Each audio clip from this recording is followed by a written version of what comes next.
નમસ્કાર વિદ્યાર્થી મિત્રો, ફરી એકવાર તમારું સ્વાગત છે અમારી યુટ્યુબ ચેનલમાં. તો મિત્રો, આજે આપણે આ બોર્ડ એક્ઝામ માટેનું ધોરણ 10નું ગુજરાતીનું પેપર સોલ્યુશન આપણે આ વિડીયોમાં જોવાના છીએ. કયા વિષયનું? ગુજરાતી વિષયનું આઈએમપી પેપર સોલ્યુશન જોવાનું છે. તો સાથે તમારે પૂરેપૂરું પેપર સોલ્યુશન જોવાનું રહેશે. ચેનલમાં નવો હો તો ચેનલને સબસ્ક્રાઈબ કરવાનું ભૂલતા નહીં. તો આપણે સોલ્યુશન હવે સ્ટાર્ટ કરી દઈએ. તો એમાં જોઈએ તો આપણે આ સોલ્યુશન જોઈ લઈએ. ઘોડીની સ્વામી ભક્તિ, ભૂખથી ભૂંડી ભીખ, વાયરલ ઇન્ફેક્શન અને ચોપડાની ઇન્દ્રજાળ. તેના કયા લેખક સામે કઈ કૃતિ આવશે એવું દર્શાવેલું છે. અને જવાબ તમને આપેલા છે. જુઓ, તેમાં જોઈએ તો ઘોડાની સ્વામી ભક્તિ તો એ કોને છે? જોરાવરસિંહ જાદવ રચિત છે. ભૂખથી ભૂંડી ભીખ પન્નાલાલ પટેલ. વાયરલ ઇન્ફેક્શન તો ગુણવંત શાહ. ચોપડાની ઇન્દ્રજાળ તો ચંદ્રકાંત પંડ્યા. એમાં આપણો જવાબ રહેશે. તો આવી રીતે તમારે સોલ્યુશન જોઈ લેવાનું રહેશે. પછી છે નીચે આપેલ વિકલ્પમાંથી યોગ્ય વિકલ્પ પસંદ કરીને ખાલી જગ્યાઓ પૂરો.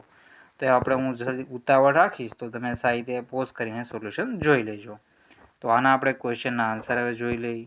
તો એમાં જોઈ તો પરીક્ષામાં ઉત્તીર્ણ થવાની ખુશીમાં રામાયણ અને મહાભારત પુસ્તક છે એ અંકિતને ભેટમાં મળ્યા હતા. દેવજી અને કાનજી નવજાત બાળકને વેલજી પાસે લઈ જતા હતા. ગંદકીથી ખલેલ પામનાર સંત સ્વામી વિવેકાનંદ હતા. ડુંગર અને તેની પત્ની રાજપુર સ્ટેશન પકડવા માંગતા હતા. કયું સ્ટેશન? રાજપુર સ્ટેશન પકડવા માંગતા હતા. આ જવાબ તમારે સાહિત્ય જોઈ લેવા. પછી આગળના ક્વેશ્ચન છે. નીચે આપેલા પ્રશ્નોના એક વાક્યમાં ઉત્તર લખવાના છે. શતાવધાની શક્તિ એટલે શું? સંદર્ભ પુસ્તક રખડુનો કાગળમાંથી કઈ કૃતિ અભ્યાસક્રમમાં સમાવિષ્ટ પામી છે? તો એમાં આપણે જોઈએ તો શતાવધિની શક્તિ એક સાથે 100 વસ્તુ ભૂલ વિના અને ક્રમમાં યાદ રાખવાની શક્તિના જવાબ છે. સંદર્ભ પુસ્તક રખડુનો કાગળમાંથી ડાંગરનો અને ડાંગનો અનેક કૃતિ અભ્યાસક્રમ સમાવિષ્ટ કરવામાં આવેલ છે. પછી છે નીચે આપેલા પ્રશ્નોમાંથી 3-4 વાક્યોમાં ઉત્તર લખવાના છે. મનીષાએ નિર્ભયતાનો ગુણ કેવી રીતે કેળવ્યો? રાજકોટ છત્રી લેવા જવાની વાતમાં લેખક શા માટે મક્કમ રહ્યા? હિમ નદીઓ ઓળંગતી વખતે સહયાત્રીઓને કેવી તકલીફો થઈ? તેના જવાબ તમે સાહિત્ય જો અહીં આપેલો છે. પોઝ કરીને આનો જવાબ તમારે સાહિત્ય વાંચી લેવાનો રહેશે. પછી આ જો 11મા નંબરનો ક્વેશ્ચન છે, 12મા નંબરનો આન્સર છે અને 13મા નંબરનો બંનેના આન્સર જોઈ લો. શેખ રાજકોટ છત્રી લેવા જવાનો ખાસો ખર્ચો થાય તેમ હતો. સૌના મતે આટલા પૈસા ખર્ચીને ત્યાં જવું એ વ્યવહારું નહીં, પણ મૂર્ખામી ભર્યું હતું. તેમ છતાં રાજકોટ છત્રી લેવાની જવાની વાતમાં લેખક મક્કમ રહ્યા, કારણ કે તેમના મતે એ પૈસાનો પ્રશ્ન નહોતો. બીજાની છત્રી પરત કરવાની એ સજ્જનની ભાવના અને પ્રમાણિકતાની કદર કરવી જોઈએ એવો તેમનો દ્રઢ મત હતો. લેખક તેમના એક પિતરાઈ ભાઈ. આ બીજો એના આગલા ક્વેશ્ચનો છે એ પણ જવાબ જોઈ લો. પછી છે આગળના ક્વેશ્ચન. નીચે આપેલા પ્રશ્નોના 10-12 વાક્યમાં મુદ્દાસર ઉત્તર લખો. લેખક ચંદ્રકાંત પંડ્યાના મતે ચોપડાની ઇન્દ્રજાળ શીર્ષક યથાયોગ્ય છે, સમજાવો.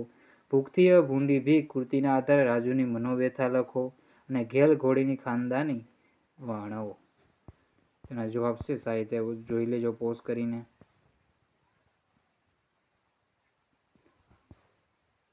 તો સાહિત્ય જવાબ જોઈ લેવો. દુકાળની ભીષણતા ગામમાં સૌને. તો આના જવાબ પણ તમે સાહિત્ય જોઈ લેજો. પોઝ કરીને વાંચી લેવો. આઈએમપી ક્વેશ્ચનો છે, પૂરેપૂરા વાંચી લેવા.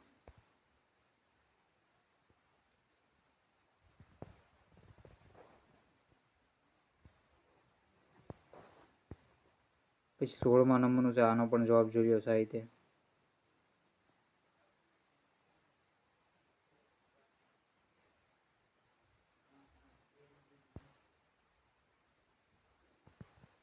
પછી આગળના ક્વેશ્ચન વિભાગ બી છે. નીચેના જોડકા યોગ્ય રીતે જોડીને ફરીથી લખો.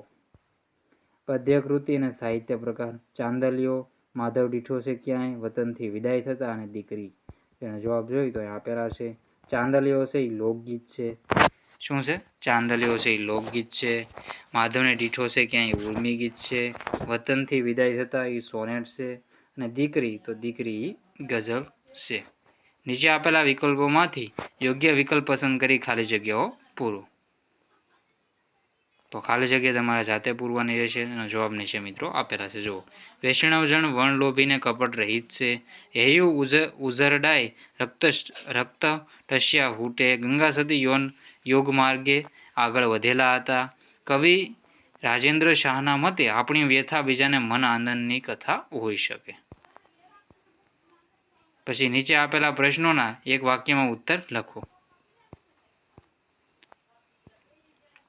તો આના પણ જવાબ તમારે જોઈ લેવાનો રહેશે. આપણે આગળ જોઈએ તો આગળના ક્વેશ્ચનના જવાબ છે સાહિત્ય જોઈ લો. આ ઉત્તર આપેલા છે કવિ દ્રષ્ટિએ ભારવાળો મુગટ એટલે જવાબદારીવાળો મુગટ. અને નીચેના ક્વેશ્ચન છે નીચે જવાબ ઉત્તર લખેલું છે એ તમને જવાબ સાહિત્ય તમારે એમાંથી કરી લેવાના રહેશે.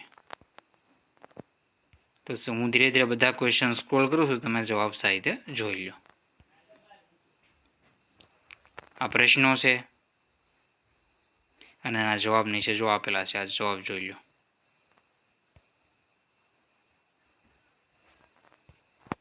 પોઝ કરીને વાંચી લેજો. આ એમપી ક્વેશ્ચનો છે. પછી આ દિવસો જુદાઈના જાય છે ગઝલનું વિશેની માહિતી છે એ જોઈ લો સાહિત્ય. પછી વિભાગ સી છે માગ્યા પ્રમાણે ઉત્તર લખવાના છે. આપેલા વિકલ્પોમાંથી સાચો વિકલ્પ પસંદ કરીને લખવાના રહેશે. તો સુરક્ષિત છે, કુલદીપક છે.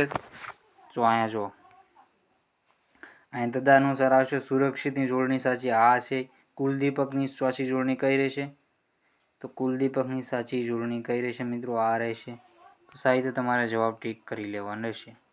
એનો જવાબ છે તમને અહીંયા આપેલા છે જો સુરક્ષિત આવી રીતે લખાય, કુલદીપક આવી રીતે પ્લસ અનુસાર તો તદનુસાર, માછીમાર છે ઉપપદ સમાસ છે. કેવો ઉપપદ સમાસમાં નાર પ્રત્યે લાગતો હોય છે. ખેડૂત છે, કૃષિકર છે.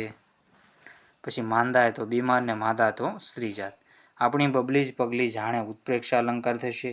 ઓળખાણ તો પરપ્રત્યે, નિંદા તો વગવણી, કૂપ તો કૂવો, બાજરો તો દ્રવ્યવાચક.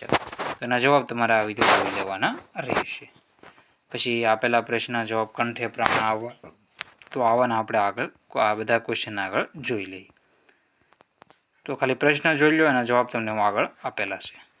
તો આ જવાબ પણ સાહિત્ય જોઈ લો. આઈએમપી છે સાહિત્ય જોઈ લો. આવું જ તમારે પેપર પૂછાશે પણ આની જેવા ક્વેશ્ચન હોઈ શકે ને મિત્રો આવી રીતે પૂછાવાની શક્યતા પૂરેપૂરી રહેશે.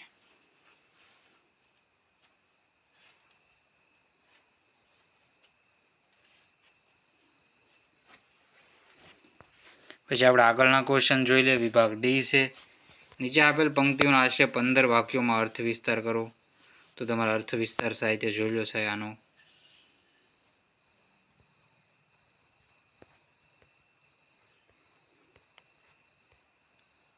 પછી છે આનું તમારે શું કરવાનું છે એ તમે જોઈ લો. અર્થ વિસ્તાર છે સાહિત્ય જોઈ લેવાનું રહેશે.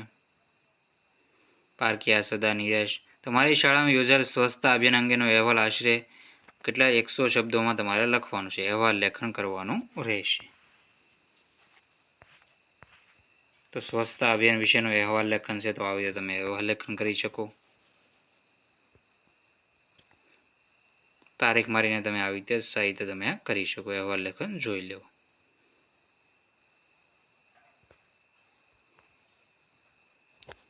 પ્રજાને સ્વચ્છતા પ્રત્યે જાગૃત કરવા ગુજરાત સરકારે નિર્મળ ગુજરાત અભિયાનની ઘોષણા કરી.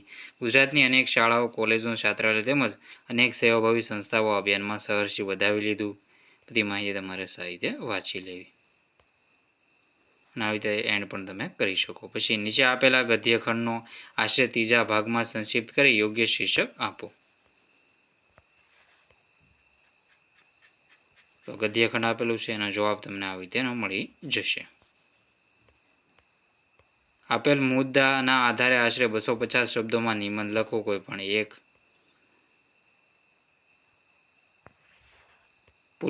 પુરુષાર્થ પ્રારબ્ધ, આધુનિક યુગનું મહાદૂષણ પ્રદૂષણ, મારું વતન પ્યારું વતન.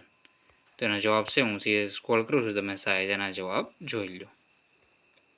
અને ચેનલમાં નવો હોય તો ચેનલને સબસ્ક્રાઈબ કરવાનું ભૂલતા નહીં. અહીંથી તમને બધા જ બોર્ડ એક્ઝામના પેપરના સોલ્યુશન મળતા રહેશે. તો આનો જવાબ છે સાહિત્ય તમે જોઈ લો.